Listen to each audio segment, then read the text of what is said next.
आज़ादी के लिए भारत का शानदार संघर्ष आधुनिक विश्व के महानतम संघर्षों में से एक है।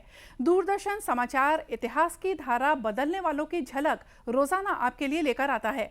आज की इस कड़ी में हम बात करेंगे असहयोग आंदोलन और गुजरात में हुए बारडोली सत्याग्रह के बारे में।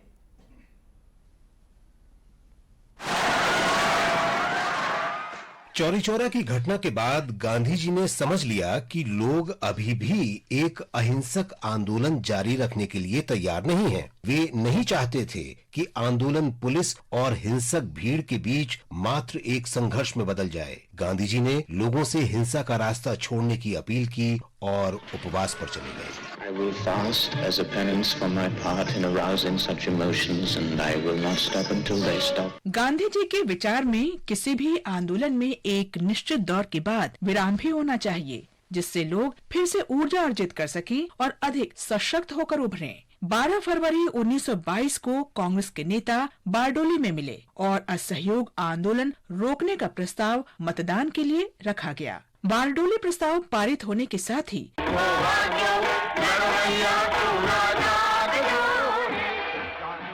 अभियान के दौरान करदाताओं ने संपत्ति कुर्क किए जाने पर भी राजस्व का भुगतान नहीं किया। उन्होंने सरकारी अधिकारियों का बहिष्कार किया और अपने खेतों में नहीं गए। किसानों ने बेदखली और जब्ती का अपने तरीके से प्रतिरोध किया। सरकारी कार्यालयों में किसानों को खबर देने वाले लोग थे जो उन्हें पहले ही सतर्क कर देते थे। जब अधिकारी राजस्व वसूल करने पहुंचते तो उन्हें गांव खाली मिलता। आंदोलन के स्वयं सेवकों में सभी जाति और वर्ग के लोग शामिल थे। वे भूमिहीन श्रमिकों के हित के लिए भी काम करते थे। बड़ी संख्या में महिलाओं ने भी आंदोलन में सक्रिय रूप से भाग लिया। हालांकि ये स्थानीय आंदोलन था, लेकिन इस पर पूरे देश का ध्यान गया और इसे राष्ट्रव्यापी समर्थन मिला।